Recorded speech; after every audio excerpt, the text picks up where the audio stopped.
Hello and welcome to August 4th, 2022. I'm Kurt and this is my Good Life Meditation. Do I look rested? I feel really good. I went to bed on time and I slept until I swear to gosh, it must have been 2 minutes before the alarm. I barely woke up. I feel more rested than I've felt in years. I feel like I used to feel when I was in my 30s. Although in my 30s, my mind I was totally screwed up. I was an absolute mess. But I slept well. At least I slept well back then.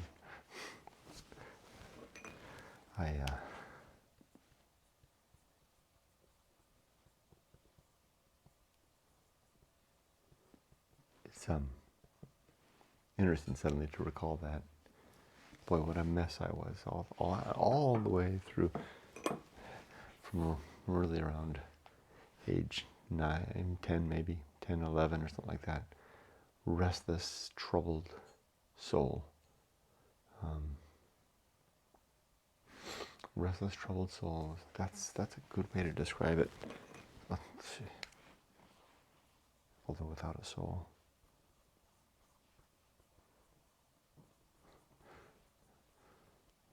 Sure, I was. There wasn't a single one of those decades that I would want to go back to. No way. Just I want nothing to do with the 20s. Keep well clear of the 30s. Hell with the 40s. 50s, finally. 50s when things started to get better. All that struggle and effort it was like wrestling a greased pig. My psyche, my conscience, my disposition and inclination, all of that stuff just squirmed and churned and fought me for 30 or 40 years. And it really kind of wasn't until it was it was coming back to America and those 14 months alone.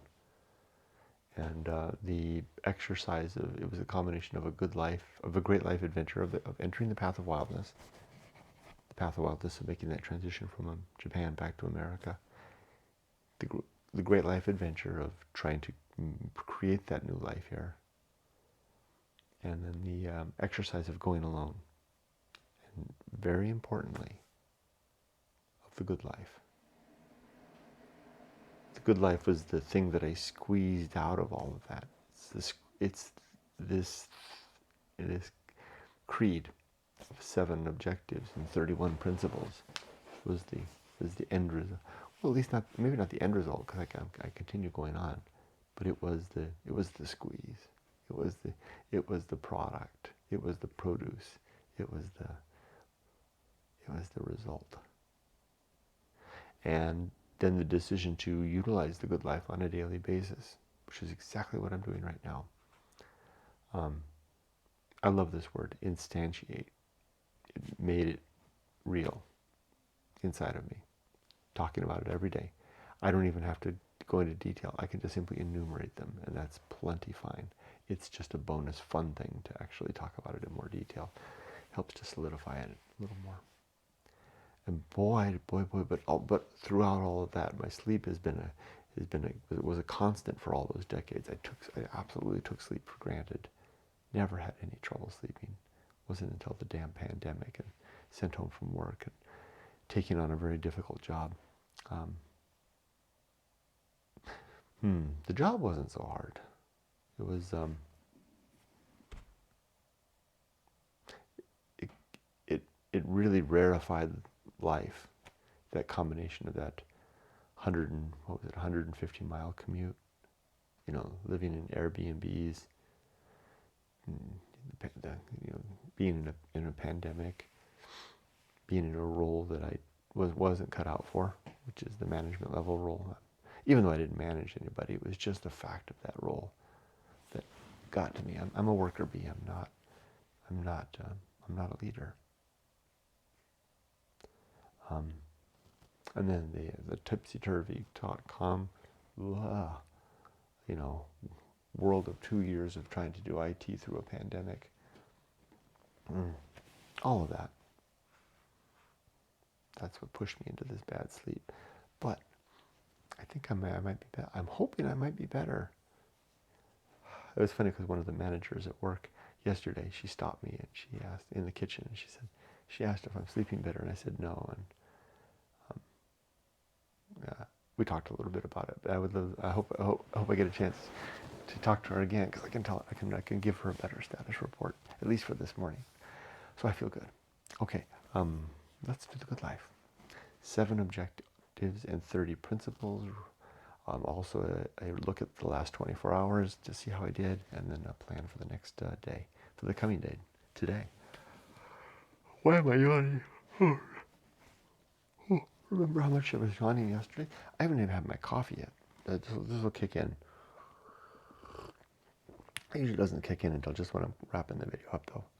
So yesterday was a great day at work. Gee, hard day. Just another day full of meetings. Not 13 like the day before, but I really, really pressed it and pushed it yesterday, and made good forward progress. That's another reason I feel good. That's probably the reason that I slept. That's probably the main reason I slept well. Less to do with actually going to work as much as that's like 2 days in a row of really good work. I sleep well when work is going well. Yeah, that's probably it. Yeah. Although I do prefer going to work. Otherwise, the day went well. Had a great evening with the family, good walk with the dogs, great dinner with the family, nice conversation. Chris is coming over tomorrow. Today's Yumiko's birthday, so we're going to celebrate. Happy birthday to Yumiko. So we're going to celebrate her birthday going to a new Nagi restaurant in LA. Apparently there's only one. Looking forward to that. It's going to be fun. That's on Saturday. All right, let's do the good life. 7 objectives and 30 principles. Have a sip first.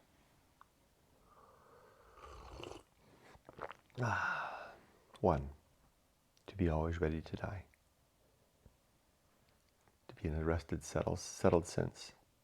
To wink out without much longing look back, or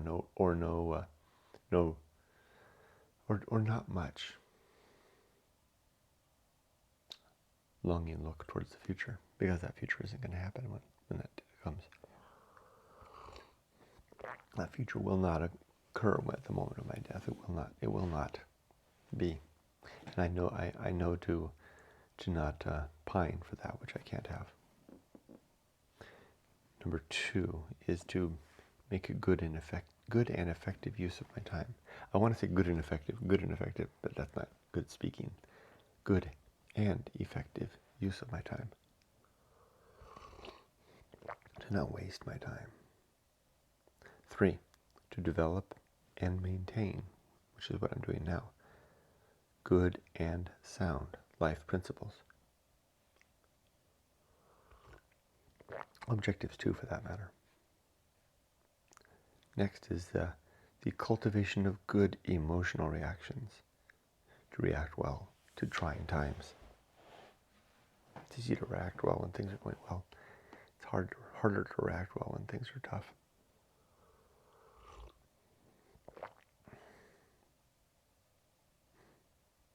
I'm sure I'm enjoying my book right now. I think, what is it, Benito Cerrito or something? I can't pronounce the name. Herman Melville book about 2 captains at sea. Very good book. I don't know. I just wanted to share that with you. That was another thing I did yesterday. I really enjoyed my reading.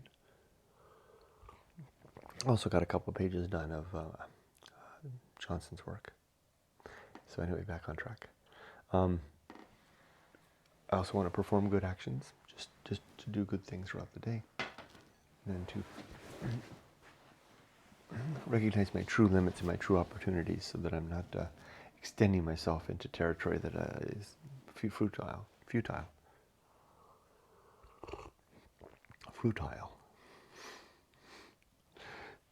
And then lastly, to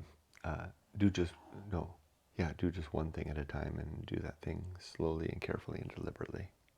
To not multitask. Okay, now I have my 31 principles. Number 1 is the principle of war. To wage a battle against everything that I hold is true. That way I can make sure it's still true, or ever was true. And to do the same with anything that's proposed to me or that I encounter that I want to onboard is true. I need to exercise that due diligence before bringing things into my worldview as truths. Number 2 is the principle of reason, and the 3 sub-principles of honesty, objectivity, and doubt, which is how I look at the world objectively, honestly, and as a skeptic. This helps me to better ensure that what I do pull on as truth is in fact something that squares with the real world. Number 3 is the homunculus, the simple suggestion or reminder that I do not have a soul. What do I got? I've got a conscience, I have a consciousness, and a conscience as well. And I think you do too. What do I think? I know. Well, I don't know anything about your conscience. Imagine we've all got that. See, this is what happens when I'm rested. I get silly. Rested and optimistic. Rested and upbeat. Rested and ready. Okay, next. Maybe it won't last. Right, I know that. Enjoy this while it's here. Challenging times are coming. Just 72 hours ago at this time was a living hell. What a difference 3 days can make. And I haven't fundamentally changed that much since 72 hours ago, so I know I'm still quite subject to it. And this is no permanent change in the fixtures of my mind. This is just a nice twist in the bend of life, and from the river bend of life, coming around the corner to a nice sunny stretch of slow-moving deep water. Around the next bend, turning to the left, might be rapids. Probably. They're coming. Okay, so that was, that was the homunculus. Then comes the Anchorhold, which is the rock that the consciousness symbolically sits upon, stands up or sits or rests, whatever, upon an open sea. And then the waves are churning. Right now the water's calm and flat and low. My rock is dry, the sun is nice, and I'm feeling very rested. Tomorrow be they storms. That sounds silly. Be they storms. Tomorrow there be storms. I like the sound of that. I'm getting all kinds of interesting little titles. Tomorrow there be storms.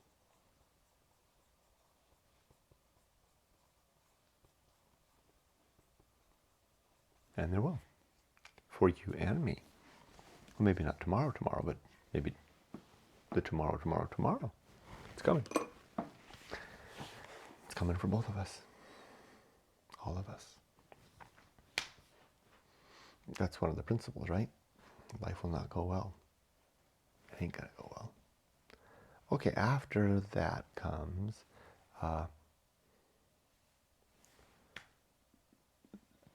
homunculus, that which must be born. Is it war, reason, homunculus, that which must be born? Oh, the home of good and evil. Right and wrong are not absolutes. There is no right or wrong pervading the universe. Like I always say it that way, but I love that image. It's not. It's just right and wrong are opinions that we have. They don't exist. It's not wrong to murder. It's not wrong in an absolute sense to murder. I could go on and enumerate all kinds of awful things and say they're not wrong, much to my discredit if I were to say them. it would. I might be held to those things that I say, so I won't say them. But you can get the idea. Insert any horrible, awful thing you want, and append to that, or add to that before that. It's not wrong to do, in an absolute sense. That's the qualifier, right? I choose to say that those things are wrong. I choose to say that murder is wrong, because I want to operate in a world where that my fellow human beings share that opinion, and we're all safer and better off for it. Likewise with all the afore non-mentioned terrible things. But that doesn't mean they absolutely are wrong. That doesn't mean that there's a lawgiver who will hold us accountable and either punish or reward us for our aims. No, our only reward and our only punishment is in the life that we create for ourselves, and that we inflict or help or share with others, right? And through the course of our actions and decisions.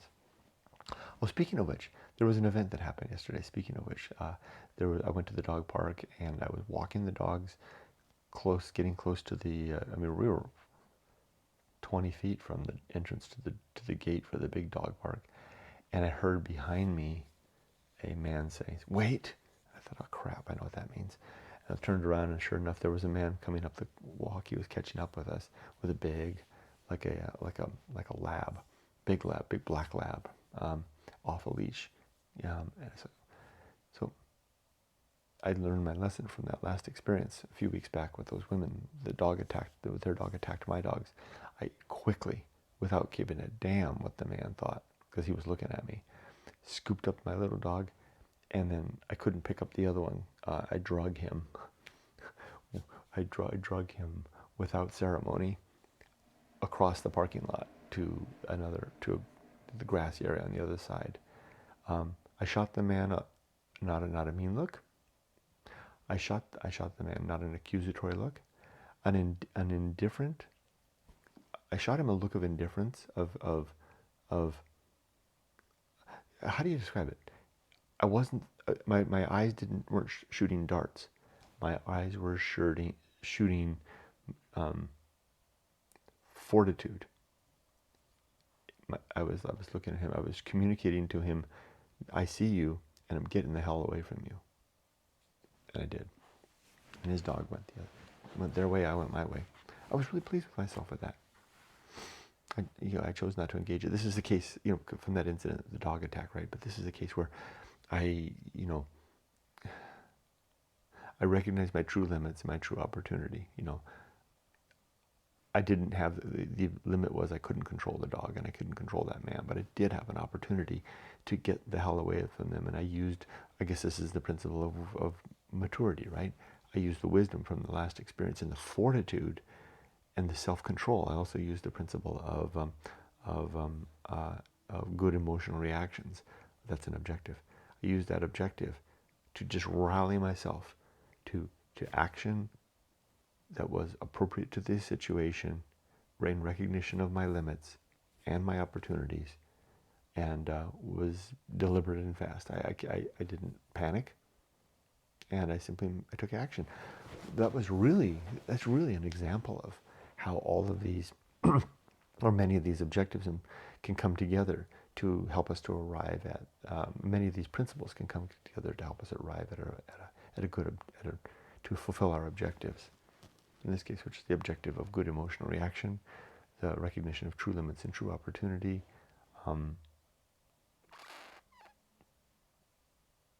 Yeah, I think that's good enough. All right, where was I? I talked about the home of good and evil, and then the principle of purpose. My purpose are to be a good husband and father. So I'm struggling lately. We're with Emily and back in university, we have to come up with basically an extra $4,000 a month to pay for everything. I did a rotten job of planning for college. I did create a college fund for her when she was little, and it did double while she was gone, but it's not enough. Because I had to stop contributing when when my business failed in Japan, and I never got back into the habit. And we struggled after that. After that, I was, Joe English teacher in Japan, raising a family. There just wasn't the money. So as a result, I have to pay it now, and I literally have to come up with on top of everything else, $4,000 a month to pay for her college. That's for the next 2 years, and until she's done. So money's tight, and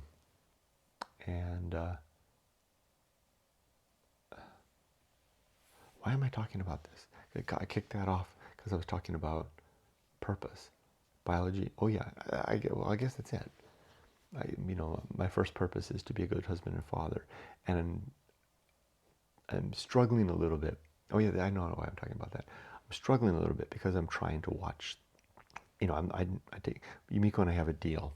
So when we're in Japan, she takes care of all of the bills and all of the money.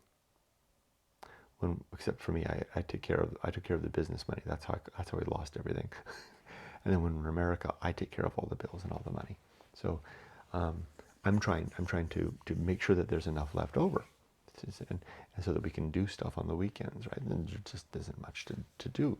There's nothing left over. Anyway, we've got it's Yumiko's birthday, and we're going to go out to a good restaurant. It's probably going to cost us more than $200 to go have dinner at that unagi eel place. Chris is going to come, and stresses me out because I don't know where the money's going to come from, right? With all the tuition, and I'm not working my second job anymore.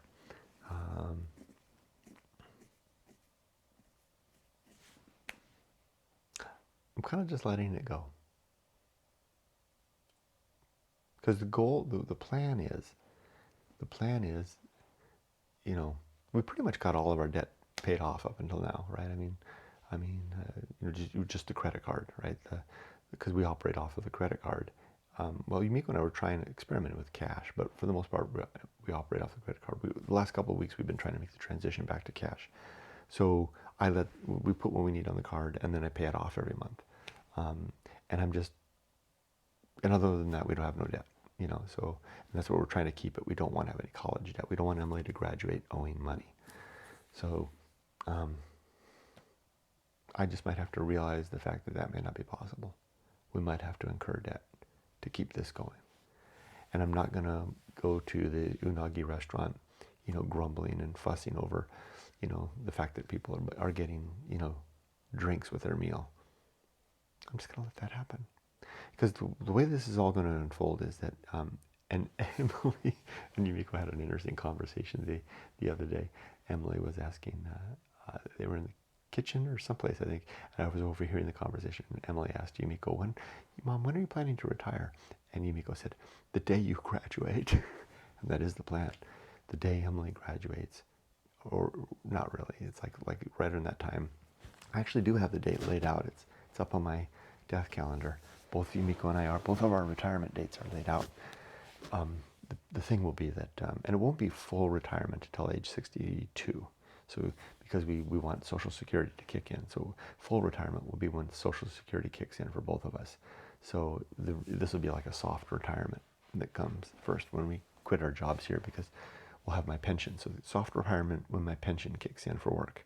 Full retirement when the Social Security kicks in. So then between pension and Social Security, we'll be in good shape. So the soft retirement for Yumiko happens then. But the thing, and then Yumiko goes back to Japan. We buy a house in Japan, and then the goal is that I stay behind for two purposes. I stay here with my job, and I'm going to parse everything down to a small little studio or 1-bedroom apartment, 2-bedroom if Emily's struggling to get on her feet. I'm going to work like a son of a gun for however long it takes to do two things.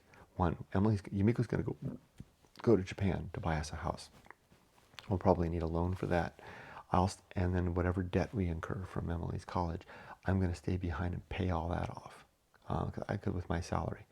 Then once all that's paid off, I'll retire, soft retire. The pension will kick in. We'll both go back to Japan, and then what we'll do is we'll move into the house that'll be paid for. The pension will be coming in. The pension We could probably get by if we lived a really frugal life in Japan, if there's no mortgage or rent. But we'll probably both get part-time jobs until age 62, and then Social Security kicks in. Then we'll be set to be free. Although we might still work part-time jobs, or well, who knows, maybe even full-time jobs, if we want to. I mean, my experience with people who retire is that sometimes they need something to do with their lives, and I think I'm one of them. But my goodness, look how the time has wandered. I need to get through this. One of the things I'm constricted on now is that I do have to start work at a certain time, so I need to wrap all this up. Let's do the rest of the lightning round, okay? So I got through to, I talked about purpose, biology, virtue, and mission. Those are the three purpose. Atomic principle, the principle of nature, pirate ride, maturity, wisdom, and fortitude, social principle, public speaking, temperance,